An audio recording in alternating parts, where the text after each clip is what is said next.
네, 오늘 말씀의 제목은 나는 포도나무요 너희는 가지라라는 제목입니다. 예수님의 말씀입니다. 오늘 예수님께서 이 말씀을 제자들에게 주신 그 시점을 보면은 조금 더 이 말씀이 이해가 되어집니다. 어느 시점이었냐면 예수님께서 이제 십자가를 얼마 남겨두지 않으시고 겟세마네 동산으로 기도하러 가시는 그런 시간 속에 있었습니다.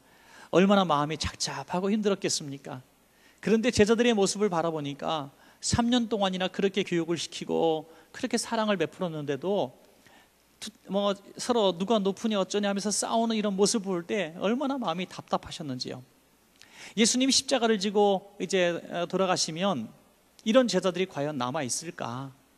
과연 3년 동안 교육했던 그 효과가 나타날까? 예수님의 마음속에 참 의문이 생긴 것이죠. 여러분, 우리 인간도 그렇지 않습니까?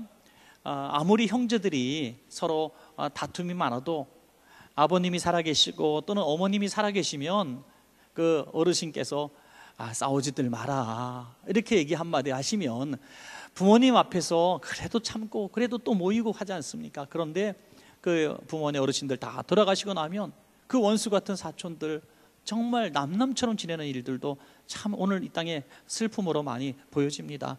예수님이 떠나시면 제자들은 하루아침에 오합지졸 될 것을 예수님은 아셨습니다. 실제로 예수님이 십자가 지고 돌아가시게 될 때 수제자라고 하는 베드로조차 예수님을 모른다고 부인하고 달아나 버리지 않습니까? 모든 제자들이 예수님 돌아가시니까 고향으로 내려가고 또 문을 걸어 잠그고 숨어버렸습니다. 예수님이 이것을 너무나 잘 아셨습니다. 그래서 뭔가 이들에게 그렇게 3년 동안 가르쳤던 교훈을 한마디로 함축해서 아주 단순하게 내가 없어도 정말 가르침대로 살아서 사명 감당하고 복을 받는 이 말씀이 뭘까 생각하고 주신 말씀이 바로 오늘 이 포도나무 가지의 비유다 하는 것입니다. 자, 오늘 이 말씀이 왜 우리들에게 중요한가 하는 거죠. 왜 우리들에게 중요한가? 우리도 역시 제자들과 같은 모습일 수도 있다는 겁니다. 나름대로 3년의 교육을 받은 제자들처럼 성경에 대해서 배웠습니다. 신앙생활의 연조도 있습니다. 당대의 제자들이 누구보다도 우리가 성경을 많이 알고 예수님을 잘 안다고 생각했던 사람들이었다면 오늘 이렇게 이 땅에서 예배드리는 저와 여러분은 그 누구보다도 성경을 많이 배웠고 많이 알고 또 누가 물어도 나는 기독교인이다라고 자신 있게 얘기할 수 있는 사람들이 아니겠습니까? 그런데 과연 예수님이 우리 곁을 떠나셨다면 우리들은 제자들처럼 그렇게 떠나지 않을 그런 자신이 있는가? 이건 의문입니다. 그러면 우리에게도 주신 동일한 말씀으로 받을 수 있다면 어떤 상황과 형편, 시련과 환난이 와도 우리 이 말씀대로 살면은 우리의 믿음도 지키고 우리의 열매도 사명도 감당하게 될 줄로 여러분 믿으시기 바랍니다. 여러분. 오늘 이 포도나무 열매를 말씀하시는 이 비유를 바라볼 때 이 포도나무 가지의 사명에 대해서 말씀하고 있습니다. 포도나무 가지의 사명은 열매를 맺는 겁니다. 열매 맺지 못하는 가지는 쓸모가 없어서 제거해버린다고 분명히 오늘 주님은 말씀하고 있습니다. 여러분, 인생도 그렇다는 겁니다. 나무 한 그루도 목적이 있어서 태어났는데 나르는 새 한 마리도 하나님의 섭리하에 살고 죽는데 저와 여러분같이 귀한 인생이 어떻게 목적 없이 태어날 수가 있고 또 사명 없이 태어날 수가 있겠습니까?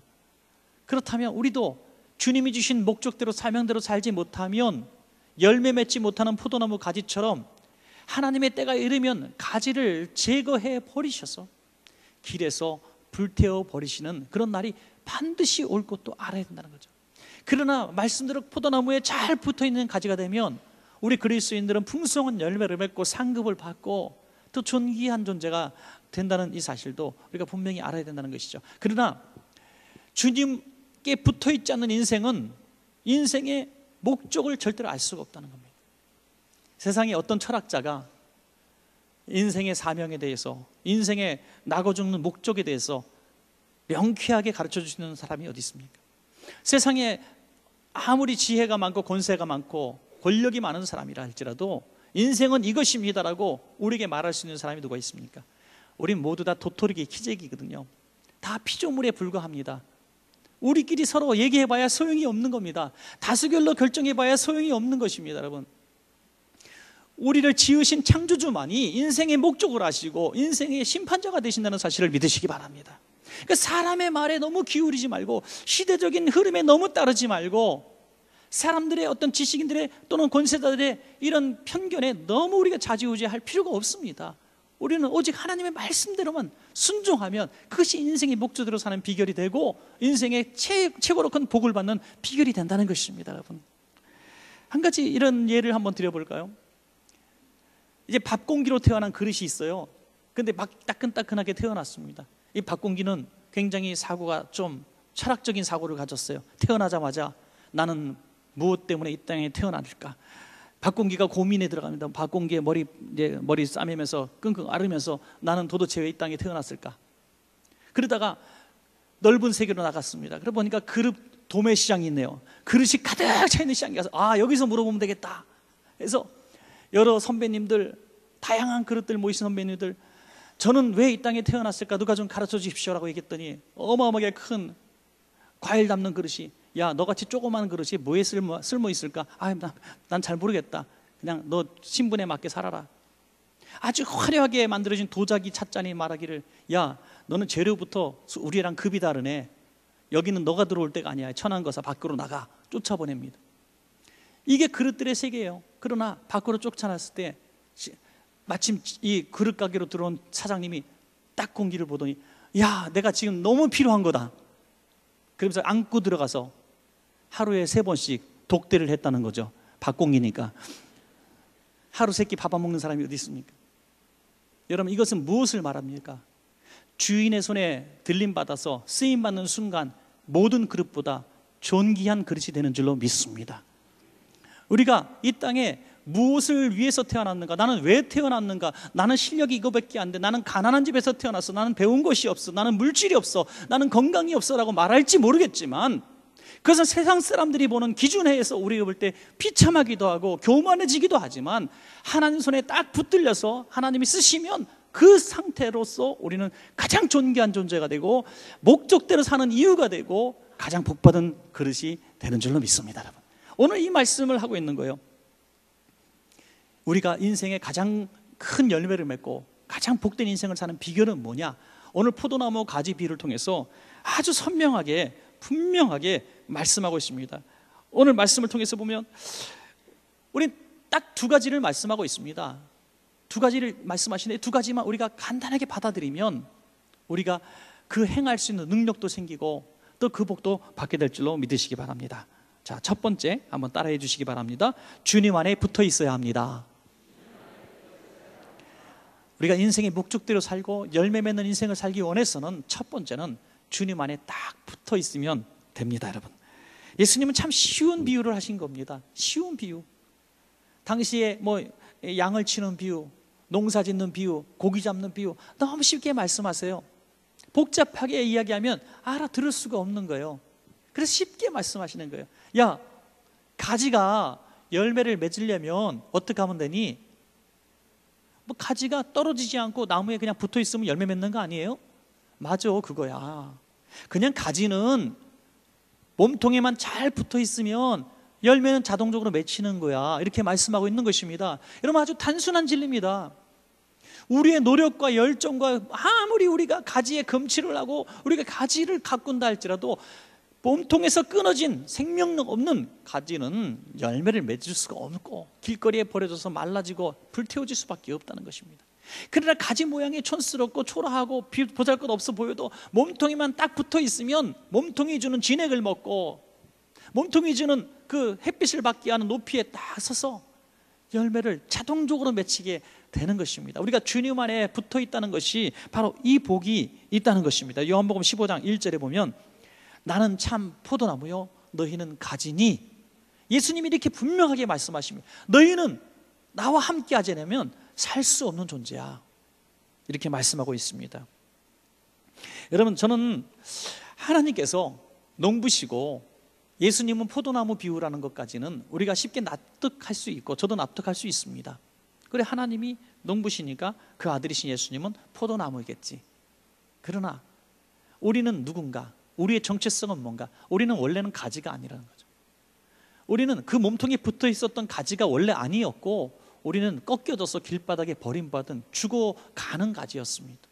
생명력 없는 가지였습니다. 죄와 사망에서 그 죄와 사망의 열매를 맺을 수밖에 없는 그런 가지였습니다. 그런데 예수님께서 우리를 위해서 대신 죽으시고 그 피값으로 우리를 자신의 몸통에 붙여주셨다는 것입니다. 우린 접붙임 받았다는 거예요. 저는 한 가지 생각이 이렇게 들더라고요. 예수님의 몸에 우리가 딱 붙을 수 있는 그 어떤 진액 같은 건 무엇이었을까? 예수님의 피가 아닐까? 우리를 위해서 죽으신 예수님의 피가 흐를 때에 그 구속의 은혜에 의해서 우리는 예수님의 몸에 붙을 수 있는 자격자가 된 것입니다.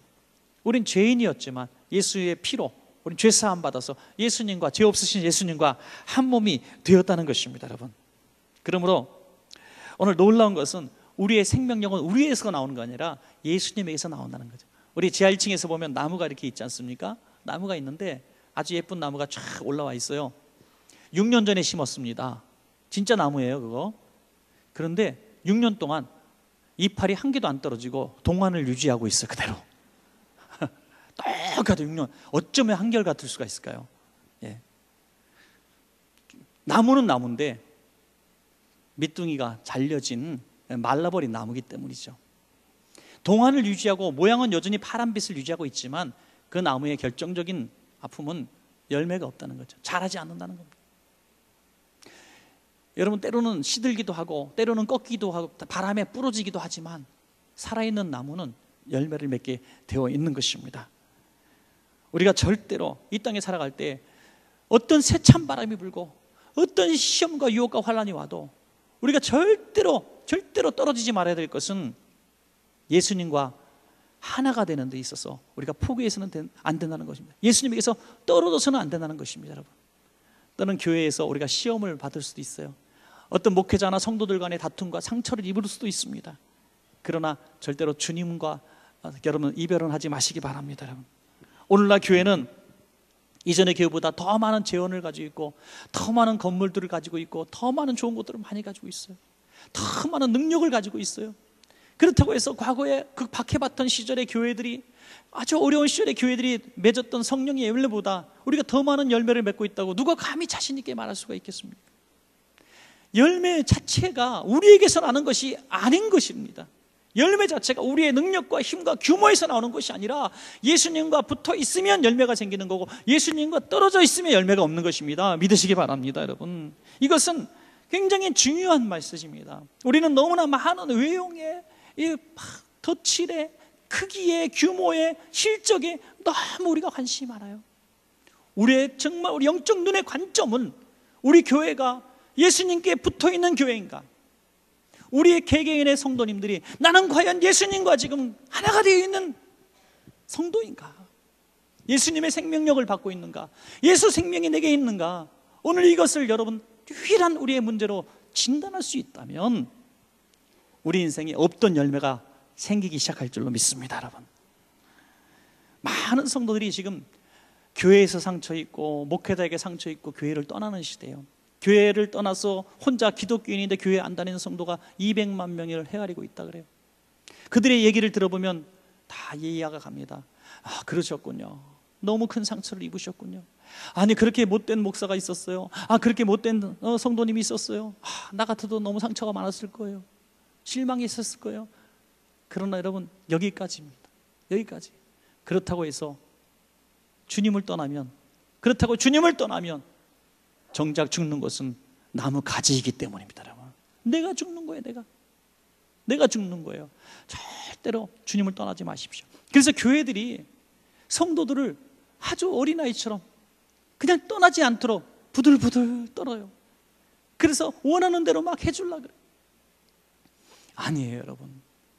어떠한 이유와 어떤 반대 이유, 어떤 그럴듯한 사연이 있다 할지라도 교회를 떠나고 뭐 사람을 떠나고, 저는 여기까지는 모르겠습니다만 예수님을 떠나면 안 돼요. 예수님을 떠나면. 그래서 교회에서 너무 이런 강한 메시지를 잘 하지 않으려고 해요. 저도 사실 헌금 설교 같은 거, 12절 설교 같은 거 잘 하지 않는 건 교인들이 떠날까 봐 그런 건 아니고 가난한 교인들이 많아갖고 마음이 아파서 그러는 건데, 하여튼 이게 꼭 그런 건 아닌 것 같아요.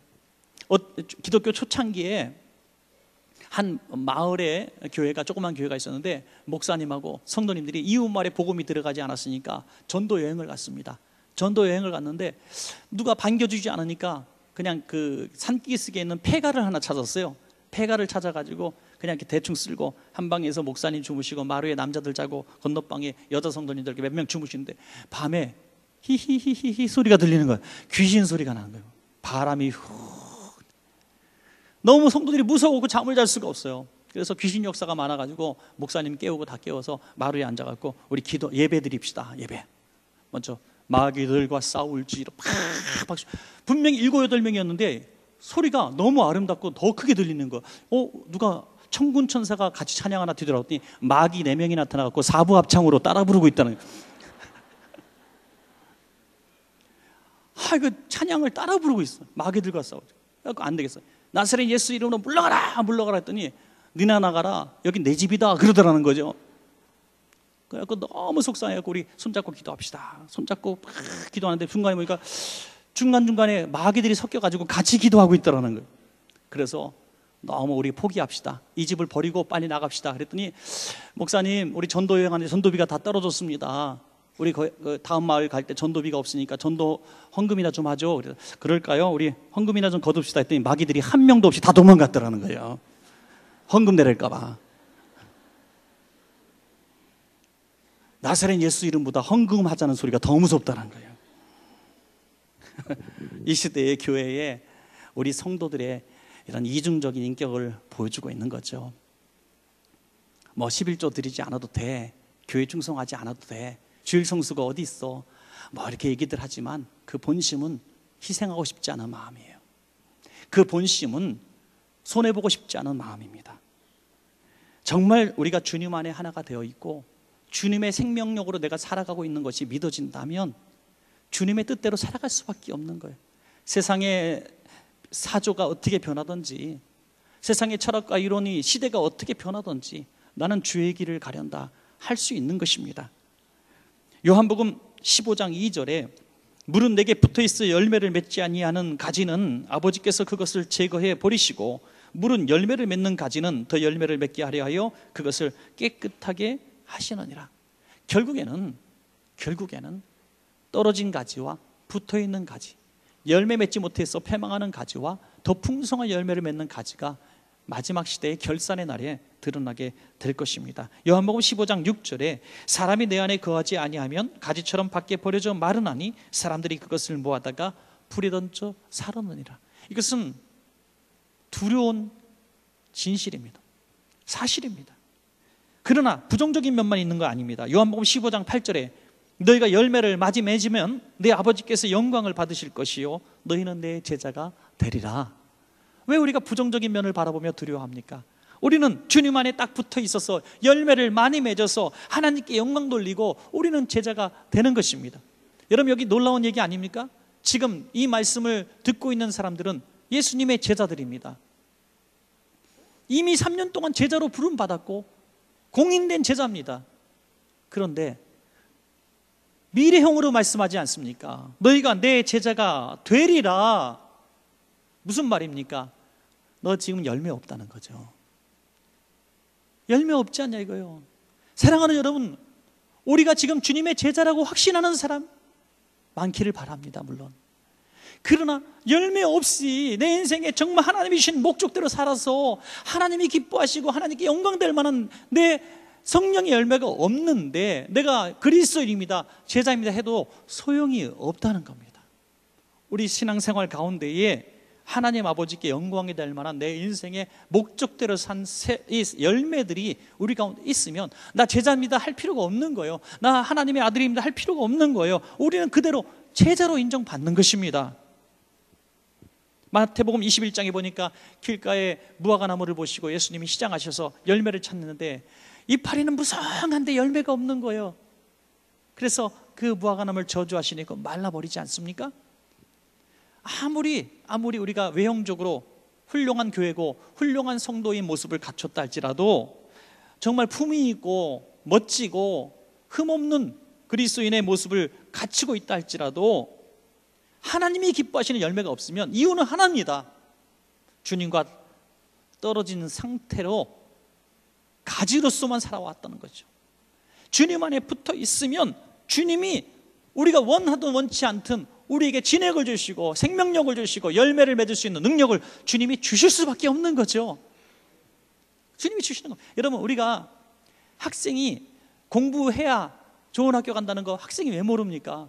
근데 알기는 아는데 잘 안 되는 거예요. 부부가 서로 막 좋은 말 해주고 사랑해야 가정이 행복해진다는 거 아는데 얼굴만 보면 왜 싸웁니까? 잘 안 되는 거예요. 여러분, 엄마들이 이제 교육받았어. 어머니 기도해 가고 자식은 사랑으로 대해야 돼요. 화나도 한번 안아주고 기도해 주세요. 집에 가는 동시에 애 보니까 열이 뻗쳐가지고 그냥 욕이 나오죠. 안 되는 거예요. 여러분, 우리가 알지만 안 돼요. 우리가 그렇게 약한 존재라는 거예요. 그 능력을 주님과 하나가 되어질 때 주님이 주신다는 거예요. 여러분, 어떤 우리 남자 성도님이 얼마 전에도 그런 말씀하시더라고요. 목사님, 제가 이상해졌어요. 뭐가 이상해졌어요? 사람들이 다 저를 이상해졌다. 전에는 분명히 이런 상황이면 주먹이 딱 나가야 되는데 제가 화가 안 나요. 화가 안 나요. 예, 그래서 그랬죠. 뭐 그런 분들 만날 때마다 제가 하는 말이 있어요. 그 미친 겁니다. 예, 미친 거예요. 미친 거죠. 왜? 내 의지와 내 생각과 내 감각과 상관없는 행동을 지금 하고 있는 거예요. 미친 거죠. 옳은 방향으로 미친 거면 성령님이 하시는 일입니다. 성령님. 그러나 내가 원치 않는 악한 일에 미친 것이면 마귀가 나를 사로잡은 거예요. 그러므로 영으로 우리는 판단해야 된다는 거죠. 내가 원치 않는 폭력이 나가고 원치 않는 악한 말이 나가고 원치 않는 이런 정말 분노가 나가면 이건 내가 성령님께 붙어 있는 거지, 마귀와 붙어 있는 거예요. 우리는 오직 주님께 딱 붙어 있어야 됩니다. 여러분, 많은 분들이 난 주님의 일을 합니다. 난 주님의 영광을 위해서 합니다. 내가 주님을 위해서 희생합니다. 내가 주님을 위해서 헌신합니다. 교사도 하고 구역장도 하고 내가 찬양대도 하고 내가 주님을 위해서 합니다. 주님을 위해서 헌금도 드립니다. 천만의 말씀이에요. 깨닫지 못하는 사람들이에요. 주님을 위해서 하는 것처럼 보여지지만 주님께 붙어 있어서 내가 살고 있는 겁니다. 여러분, 내가 열매를 맺어서 하나님 앞에 드리는 것이 아니라 주님께 붙어있기 때문에 내 인생에 열매가 나오는 것입니다. 가지가 나오는 것이 아니라 열매가 나오는 거예요. 그러니까 저는 이런 교회가 되길 원해요. 연말만 되면 구역장님들이 구역장에서 내가 잘 못해갖고 잘릴까 봐 목사님 찾아와서, 목사님, 저 구역장 잘리면 안 됩니다. 내 꼭 해야 됩니다. 이거 얼마 안 되지만. 전 그런 시대가 왔으면 좋겠어요. 우리 찬양대 대장 지휘자님한테, 지휘자님, 저 요번에도 약간 화음이 안 된 거 제가 압니다. 실력 안 돼. 저 자르면 안 돼요. 제 자리만 지키고 내가 입만 벌릴게요. 좀 살려주세요. 제가 얼마 안 되지만. 그러면서 그런 시대가 왔으면 좋겠어요.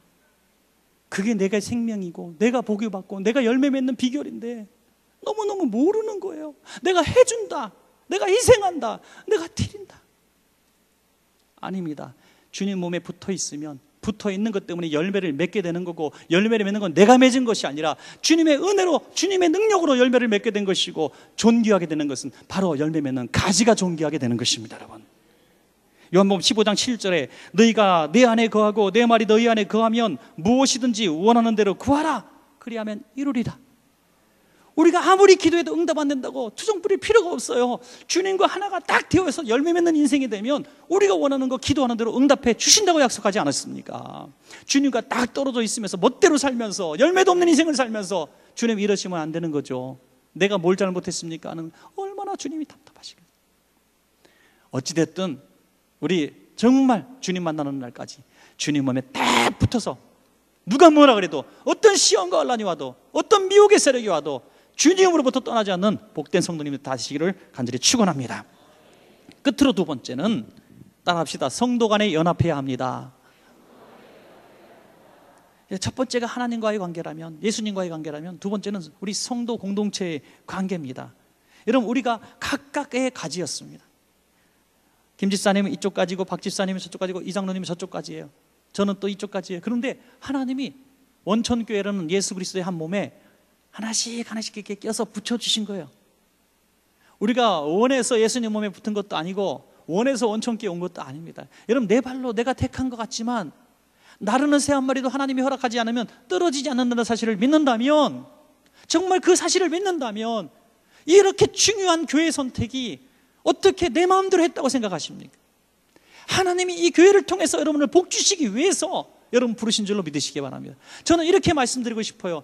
교회를 위해서 여러분들을 부르신 것이 아니라 교회를 통해서 여러분들이 복을 받게 하기 위해서 부르셨습니다. 분명히 이 사실을 믿으시기 바랍니다. 교회로부터 흘러나오는 진액을 우리는 받아야 됩니다. 강단으로부터 흘러나오는 하나님의 말씀을 먹어야 합니다. 성도 간의 사랑을 교제를 통해서 위로를 받아야 합니다. 그래서 교회 다닐 때 교회를 통해서, 원천교회를 통해서 여러분이 생기가 돌고 이파리가 파릇파릇해지며 열매를 맺는 인생이 되어야 된다는 거예요. 전에는 내가 신앙생활 정말 잘못했습니다. 전에는 열매 없이 살면서도 내가 그냥 무성한 이파리 먹고 내가 그리스도인인 줄 착각하며 살았습니다. 왜 이렇게 기도 응답이 안 되는지 이제 알았습니다. 내가 예수님께 붙어 있겠습니다. 내가 성도 간에 뜨겁게 사랑하면서 주님 몸을 섬기겠습니다. 그렇게 변화되는 모습이 우리 안에 있어야 된다는 것입니다, 여러분. 요한복음 15장 16절에 너희가 나를 택한 것이 아니요 내가 너희를 택하여 세웠나니 이는 너희로 가서 열매를 맺게 하고 또 너희 열매가 항상 있게 하여 내 이름으로 아버지께 무엇을 구하든지 다 받게 하려 함이라. 아멘. 여러분, 저는 이 부분에서 참 감동이 되어져요. 다 받게 하시기 위해서 우리를 택하셨대요. 세상에 어떤 사장님도 어떤 리더들도 사람을 부를 때는 필요한 사람을 씁니다. 세상 사람들이 다 필요한 사람. 목사님들이요, 강사를 부를 때 아무 때나 얘기를 쭉 했는데 나 다 갈 수 있어요. 그러면 다음엔 다시는 안 부른대요. 그런데 이 날짜도 저는 그 날짜 바쁜데요. 이 날짜 그 날짜는 제가 어디 강의하는데 그 날짜 목사님 예약 잡으려면 1년 전에 예약, 이런 사람을 부른대요. 그렇게 바쁘고 많이 쓰임 받는 사람이 진액을 쏟아낼 수 있는 사람이기 때문이죠. 여러분, 우리가 하나님 앞에 부름받아서 여기서도 쓰임받고 저기서도 필요한 인물이 되시길 바랍니다. 어느 부분에서도 다 나를 찾는 그런 인물이 되시기 바라요. 연말만 되면 찬양대에서 끌어가려고 그러고 교사가 끌어가려고 그러고 어느 부서 회부에서 끌어가려고 그러고 전도대에서 끌어가려고 그러고 이런 인물이 되어야 된다는 거예요. 왜? 그 사람이 이 교회에서 가장 열매를 많이 맺고 있는 사람이기 때문입니다, 여러분. 지금 이 시대에 믿는다고 하면서 교회 나가지 않는 사람이 200만이 된다고 말하지 않습니까? 자, 이유가 있어요. 다 사연이 있어요. 들어보면 가슴이 아파요. 동의가 되어집니다. 그런데 이런 아쉬움이 있는 거예요. 그러면 교회가 뭐냐 이거예요. 교회가 세상은 그렇다고 치도, 세상이 바라보는 교회는 그렇게 형편없다 할지라도 정말 교회가 뭐냐 이거예요. 예수님의 몸에 붙어있는 가지들인데 교회가 뭐냐. 교회 안에 들어온 성도 하나 품어지 못하면서 어떻게 세상을 품겠다고, 어떻게 원수를 품겠다고 하겠느냐 이거예요. 내 구역 식구, 내 기관 식구, 내 이웃에 앉아있는 우리 원천교회 식구 하나 품어주지 못하면서, 그 하는 사람 용서하고 사랑해주지 못하면서 어떻게 세계를 향해서 선교하겠다고 하겠느냐. 정말 웃기지 않습니까, 여러분? 과거에 빛나던 큰 교회들 지금 어디 있습니까? 공룡처럼 멸종되었습니다. 어느 날 갑자기 빛나는 교회들 하루아침에 다 사그러집니다. 저는 이렇게 생각합니다. 사랑으로 주님 몸에 붙어있는 순간만 쓰임받는다. 영원한 교회는 없습니다. 우리 교회가 100년 후, 200년 후에도 아름다운 교회가 되기를 물론 소망합니다. 그러나 자신해서는 안 됩니다. 지금이 중요합니다. 할렐루야. 지금 우리 원천교회가 예수님의 몸에 붙어있는 교회인가? 우리 심각하게 질문해 봐야 됩니다. 그리고 예수님이라고 하는 몸통 속에, 원천교회라고 하는 몸통 속에 원천교회 식구들이 과연 가지들이 다 잘 붙어 있는가? 어떤 성도님은 살짝 떨어져 있어요. 언젠가 떨어지려고 준비를 딱 하고 있어요. 상처가 너무 많아요. 떨어지려고 하고 있어요. 그런데 아무도 관심이 없어요. 열매가 없어서 다 꺾어지는데 나만 열매 있으면 되지 하고 자랑하고 있어요. 저는 우리 교회가 성도님들이 이렇게 오는데 등록을 1년 후에 하시는 분들, 2년 후에 하시는 분들 많아요. 그런데 교회 지침으로서 강권에서 등록시키지 말라고 하고 있습니다. 제가 본 것은 그거예요.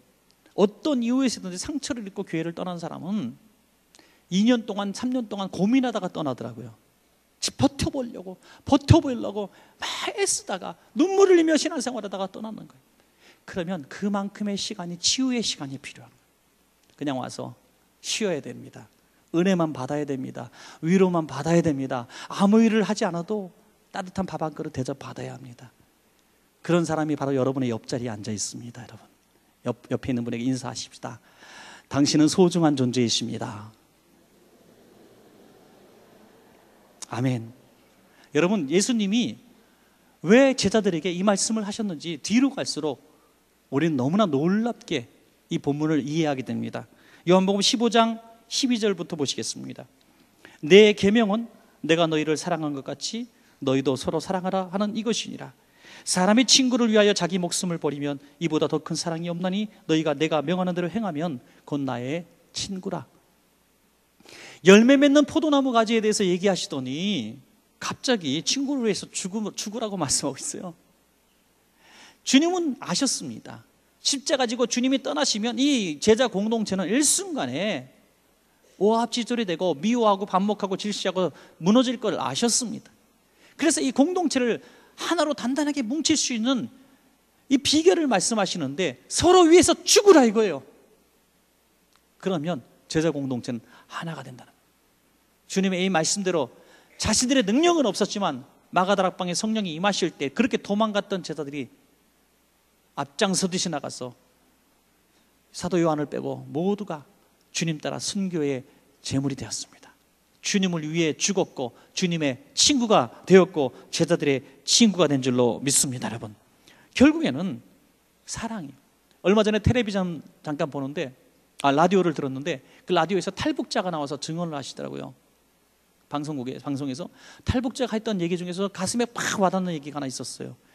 남한에 오니까 여러 가지 자유가 있는데 정말 제가 누렸던 좋은 자유는 아프다고 말할 수 있는 자유였다는 거예요.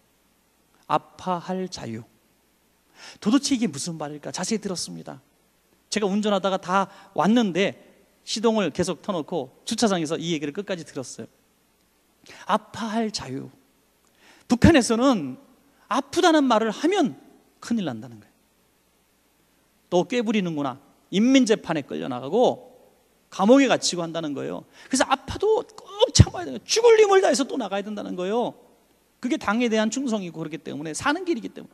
근데 남한에 오니까 나 아파서 못하겠어 이렇게 얘기할 자유가 있다. 깜짝 놀랐다는 거예요.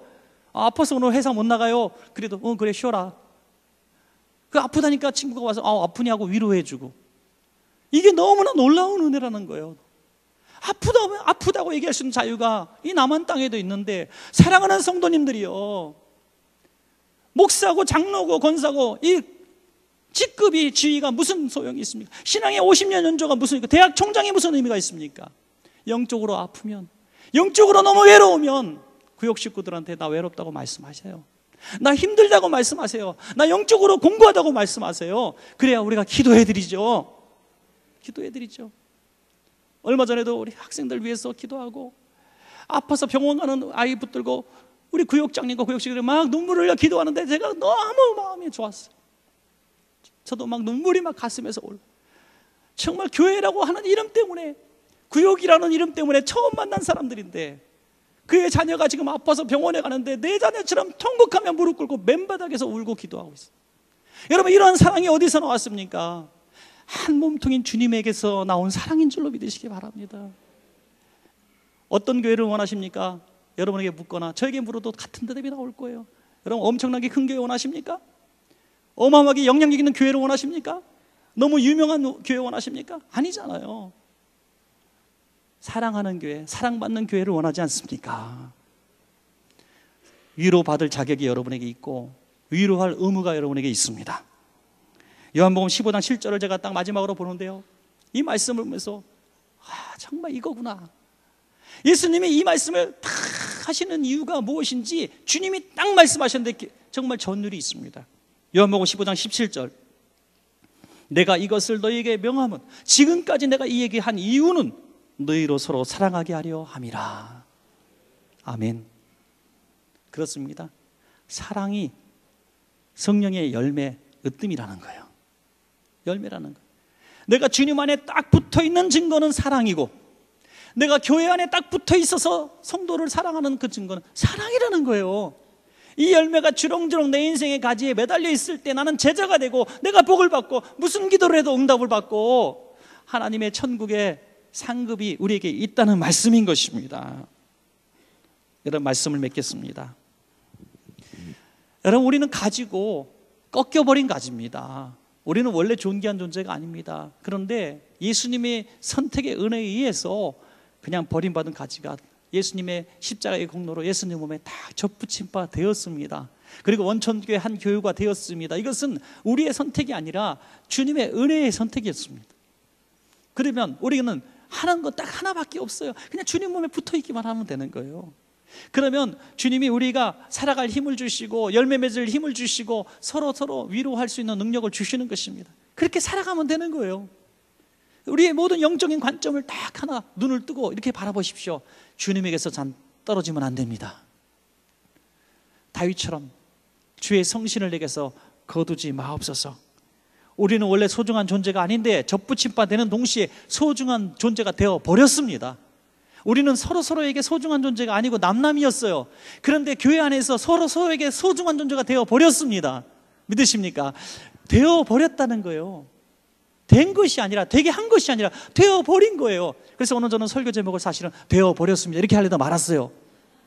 은혜이기 때문에 이 은혜를 왜 포기하시렵니까? 왜 잃어버리십니까? 놓치지 마시고 주님 몸에 꼭 붙어 있고 교회 몸에 꼭 붙어 있어서 열매 맺는 복 있는 성도 다 되시기를 간절히 축원합니다.